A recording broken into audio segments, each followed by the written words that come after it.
అందరికీ చాలా రకాల అనుమానాలు వ్యక్తమవుతున్నాయి.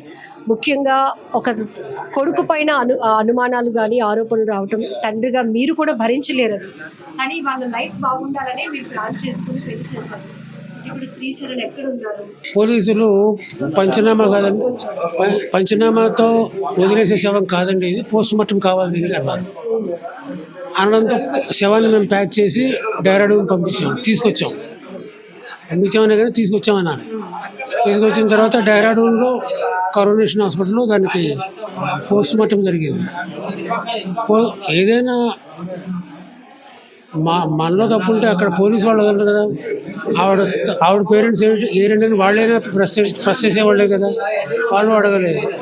సరే, శ్రీచరణ్ తండ్రిగా నా యొక్క సిగ్నేచర్ ఇచ్చాను. సార్, ఒకటి కూతుర్ని పోగొట్టుకున్న బాధలో కూడా గాయత్రి తల్లి ఒక మాట చెప్పారు, మా అనుమానాలు అల్లుడు పైనే, వాళ్ళ అమ్మ నాన్న చాలా మంచి వాళ్ళు, మా పాపను చాలా బాగా చూసుకున్నారు. ఇప్పుడు ఈ కేసు ఎలా అయిందంటే ప్రతి కార్యక్రమాన్ని కూడా వాళ్ళు మీరు కలిసే మీ సాంప్రదాయ ప్రకారంగా జరిపిస్తున్నారు. కానీ ఇక్కడ ఎడమొహం పెడమొహం లాగా, అంటే కొడుకు పైన మేము అనుమానాలు వ్యక్తం చేస్తున్నా వాటిని నివృత్తి చేసుకోవాల్సిన బాధ్యత కూడా తల్లిదండ్రులుగా వాళ్ళకు ఉంది. కేసు విషయంలో వాళ్ళు కూడా మాకు సపోర్ట్ చేయాలి కదా అని అంటున్నారు. దానికి మీరేం చెప్తారు? ఈ కేసు అసలు 174 ప్రకారం పడాల్సిన case. Attempt to death, attempt to murder అట్లాంటివి. అలాంటిది కాకుండా 301 (1) ఆ సెక్షన్ కింద కేసు వేశారు. అది పోలీసులు నోట్ చేశారు. పోలీసులు అలా ఎలా నోట్ చేస్తారు? అలా కాదు, వాళ్ళంతటి వాళ్ళే ఒకదానికి వచ్చింది రెండో దానికి మార్చి రాస్తారా, రాయగలరా చెప్పండి? అందుకని he has to talk with advocate. ఏంటిది, ఎందుకు జరిగింది ఇలాగా అంటే వీళ్ళు అంటున్నది ఏంటంటే చిన్నదిగా మనిషి కాదు బాబు, చదువుకున్నవాడు కాబట్టి అది అందువల్ల అతను ఇది దీని కింద రావాల్సింది కాదండి, దీని కింద ఎందుకు వచ్చిందంటే అప్పుడు నెమ్మదిగా ఒక్కొక్క విషయం బయటకు వచ్చింది. ఏమంటే మా వియంకుడు గారు అక్కడ లోకల్గా కొంచెం ఎవరైతే తెలిసిన వాళ్ళు ఉన్నారో వాళ్ళ ద్వారా అప్రోచ్ అయ్యి ఇది కేసు అంతకుముందు 103కి మార్పించారు, 174 కావాల్సింది ఇది అని చెప్పి అక్కడి నుంచి మాకు రిపోర్ట్ వచ్చింది. సార్, ఇక్కడ మీది 2 రకాల పాత్ర. ఒకటి శ్రీచరణ్ తండ్రిగా, మరొకటి ఒక స్నేహితురాల్లాగా, అంటే ఒక ఫ్రెండ్ లాగా ట్రీట్ చేసి ఒక కోడల్ని పోగొట్టుకున్నటువంటి మామగా. ఈ 2 రకాలుగా మీరు ఎంత నలిగిపోతున్నారో కూడా మాకు అర్థమవుతోంది. కానీ ఈ కేసు విషయంలో మీరు ఎట్లా, పోలీసులు ఏ రకమైన విచారణ చేయాలని మీరు అనుకుంటున్నారు పర్సనల్గా? వాళ్ళు ఆల్రెడీ అప్పటి వరకు ఇన్వెస్టిగేషన్ చేస్తున్న SHOని మార్చారు, వేరే ఇన్వెస్టిగేషన్ ఆఫీసర్ని వేశాడు, ఐఓగా స్పెషల్గా వేశాడు. They are doing their job.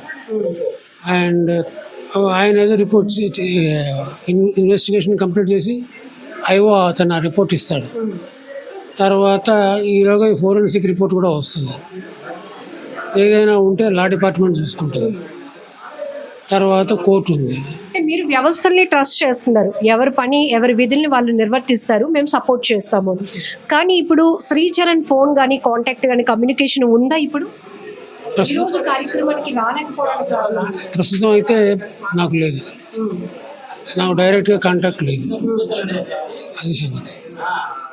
అందరికి వస్తున్న డౌట్స్ ఏంటంటే సార్, తప్పు చేయలేనప్పుడు తల్లిదండ్రుల ఆధీనంలోనైనా అతను ఉండాలి. మొన్న వచ్చిన కార్యక్రమానికి శ్రీచరణ్ ఒక భర్తగా తన బాధ్యత చేశారు. బట్ ఈ రోజు 12వ రోజు కార్యక్రమానికి ఎందుకు రాలేదు? అక్కడ ఒకవేళ ఎఫ్ఐఆర్ మేము ఫైల్ చేసినప్పటికీ కూడా ఎవిడెన్స్లతో నేను ఇది చేయలేదు, ఇది సాధారణమైన మరణమే అని చెప్పుకోవాల్సిన బాధ్యత, ప్రూవ్ చేసుకోవాల్సిన బాధ్యత కూడా వాళ్ళకు ఉంది కదా అన్నది వీళ్ళ డౌట్స్. కరెక్టే, కాదని నేను అనలేదు. కానీ ఒకటి, ఓ పక్కన ఐఓ పిలిచినప్పుడు ఇన్వెస్టిగేషన్ ఆఫీసర్ కోఆపరేట్ చేయాలి కదా. అక్కడికి వెళ్ళారా? ముస్సోరికి వెళ్ళారా? వెళ్ళారని నేను అనుకుంటున్నాను. ఎందుకంటే డెహ్రాడూన్ వెళ్ళాడు నాకు తెలుసు.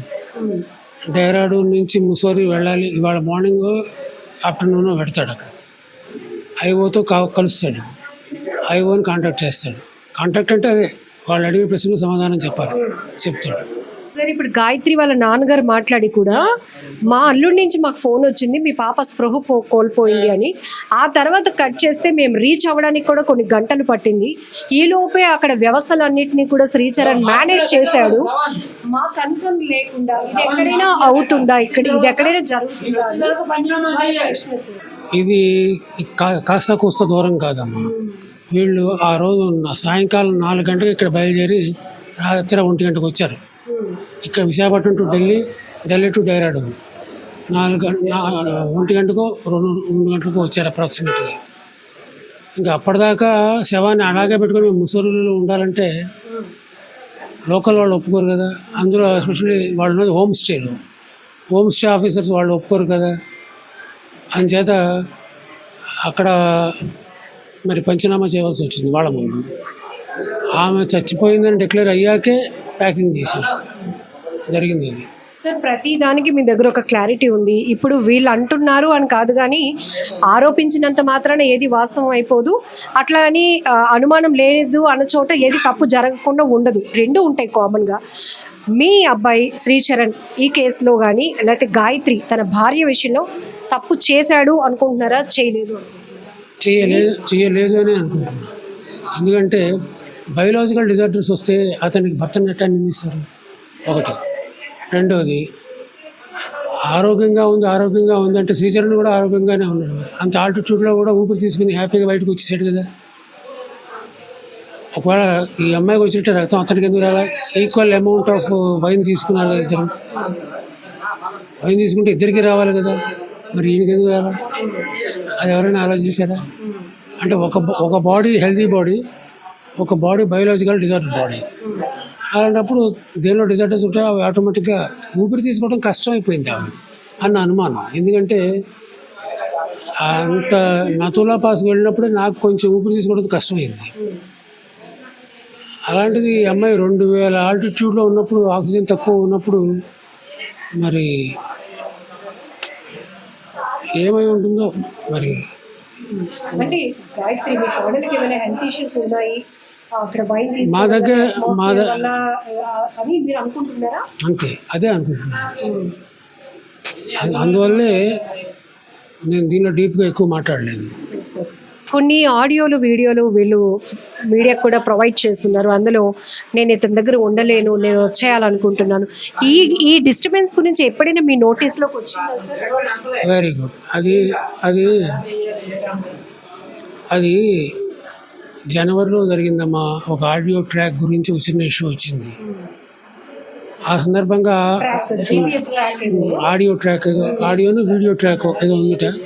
అది బ్యాగులో పెట్టి అమ్మాయి ఎక్కడికి వెళ్తుంది, ఎలా పెడుతుందని అది రికార్డ్ చేస్తుందట.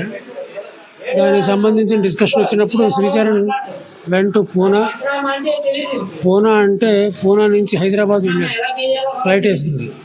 వెళ్ళి ఆ పోలీసులతో మాట్లాడి అంటే అదే కేసు సాల్వ్ చేసి మొత్తం అక్కడ వాతావరణం చల్లబడ్డాక ఇప్పుడు ఏం లేదండి కేసు లేకుండా చేసి మళ్ళీ ఈ అమ్మాయికి ఆ విషయం కనుక వాళ్ళ కంపెనీ వాళ్ళకి తెలిస్తే బ్లాక్ లిస్ట్ అవుతుంది కదా, అలా కాకుండా చేసి అక్కడి నుంచి he went back to Poona. ఆ తర్వాత మేమే చెప్పాం ఆ అమ్మాయికి, అక్కడ వద్దమ్మా నువ్వు ఢిల్లీ వచ్చి ఇక్కడ ఉంటే వాడు ఆఫ్ అండ్ డౌన్ వస్తూ ఉంటాడు, ప్రాబ్లం ఉండదని గారు. సరే అంచేత ఏం చేసిందంటే ఆ అమ్మాయి అక్కడ లే ఆఫ్ కూడా ఇచ్చారు టీం నుంచి కంపెనీకి. వాళ్ళు తీసేయడం దానికి నేనే రిజైన్ చేసి షీ కేమ్ టు ఢిల్లీ. తర్వాత లాస్ట్ 4 to 5 months మా దగ్గరే ఉంది, హ్యాపీగా ఉంది. థర్స్డే ఆ గురువారం నాడు ఆ అమ్మాయి డ్యూటీ పెడుతుంది.